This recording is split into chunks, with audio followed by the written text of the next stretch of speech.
ẹ kú dédé àkókò yìí gbogbo ẹ̀yin olólùfẹ́ ìkànnì Jígí Alára, ìkànnì 24 tó fi ìkàlẹ̀ sí ìlú Ìbàdàn ìpínlẹ̀ Ọ̀yọ́, ilé tí a ti ń sọ ọ̀rọ̀ bí àkọlé ìtàn tó jẹ́ wípé pẹ̀lú ìmísí Odùduwà ní gbogbo ọ̀rọ̀ tó ń jáde láti ẹnu wa.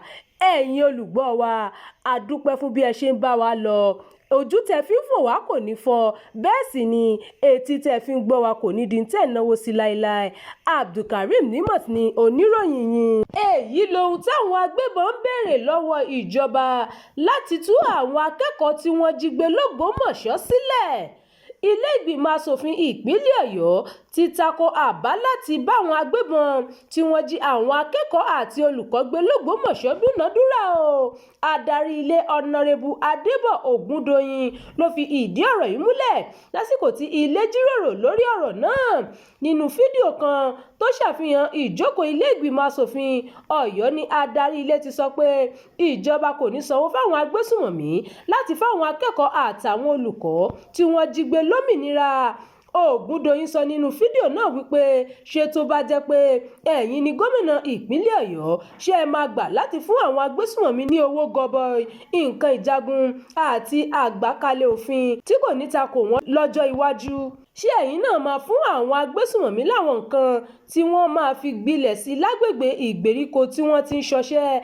Adarí ilé ìgbìmọ̀ asòfin ìpínlẹ̀ Ọ̀yọ́ sọ pé ọ̀pọ̀ èèyàn ni kò mọ ẹ̀kúnrẹ́rẹ́ nǹkan táwọn agbébọn tí wọ́n jí àwọn akẹ́kọ̀ọ́ àti olùkọ́ gbé ní ìjọba ìbílẹ̀ Oríire ń béèrè fún o. Ọ̀nàrẹ́bù Ògúndòyìn ṣàlàyé pé ìdí nìyí táwọn èèyàn fi ń láti ṣe sùúrù lórí ọ̀rọ̀ yìí. Ó ní ìjọba yóò fáwọn agbésùnmọ̀mí ní ìgboyà láti túbọ̀ máa ṣọṣẹ́ sí i tí wọ́n bá lè fún wọn láwọn nǹkan tí wọ́n ń béèrè fún. Òní ọjọ́ Ẹtì ọjọ́ 5 oṣù kẹfà ló pé ọ̀sẹ̀ mẹ́ta tí wọ́n ti jí àwọn akẹ́kọ̀ọ́ àtàwọn olùkọ́ tí wọ́n gbé lọ ní ilé ẹ̀kọ́ ẹ̀sìn ẹ̀lẹ́ àti Yàwótà l'Ógbómọ̀ṣọ́. Ṣáájú ni ààrẹ Bọ́lá Tinubu ti bu ẹnu àtẹ́ lu báwọn agbébọn náà ṣe yìnbọn pa ọ̀kan lára àwọn olùkọ́ ilé ẹ̀kọ́ girama tí wọ́n jí àwọn èèyàn gbé ní ẹ̀sìn ẹ̀lẹ́. Gómìnà Ṣèyí Mákindé ìpínlẹ̀ Ọ̀yọ́ náà fìdí rẹ̀ múlẹ̀ pé àwọn agbébọn ọ̀hún tún ṣekú pa olùkọ́ ìmọ̀ ìṣirò tó wà lára àwọn tí wọ́n jí gbé. Lẹ́yìn náà ni ààrẹ Tinubu pàṣẹ fáwọn ẹ̀ṣọ́ elétò ààbò láti lọ dóòlà àwọn akẹ́kọ̀ọ́ àtàwọn olùkọ́ náà. Ẹgbẹ́ àwọn olùkọ́ àti onírúurú ẹgbẹ́ míì ló ti ń ṣèwọ́de láti pè fún ìtúsílẹ̀ àwọn akẹ́kọ̀ọ́ àtàwọn olùkọ́ tó wà lákàtà ajínigbé ọ̀hún. Àmọ́ àwọn èèyàn yìí tí wọ́n lé lógójì ṣì wà lákàtà àwọn ajínigbé títí di àsìkò tí à ń kó ìròyìn yìí jọ. Ìròyìn fún ti àkókò yìí kò ní jù báyìí lọ. Ẹ má gbàgbé láti tẹ̀lé ìkànnì yìí, ẹ máa bá wa pín ká kí ẹ sì fi èròǹgbà yín sí abala àríwísí. Jígí Alára. Bàbá ló gudu. Èmi ní kí n wá ṣàlàyé fún yín pé àwa ti ń lọ ni. Èmi àti ìyàwó mi a ti ń lọ. Òun ni wá ṣàlàyé fún yín. Ó ti jáde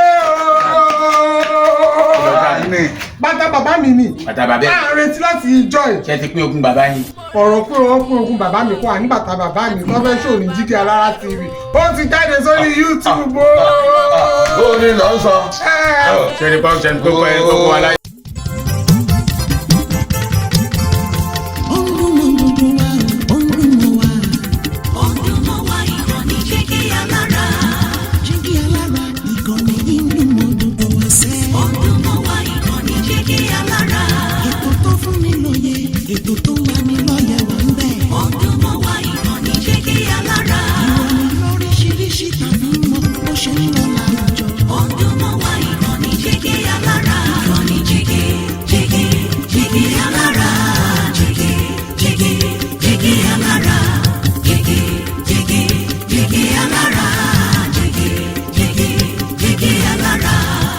Ìkànnì Jígí Alára 24, bàbá gbogbo.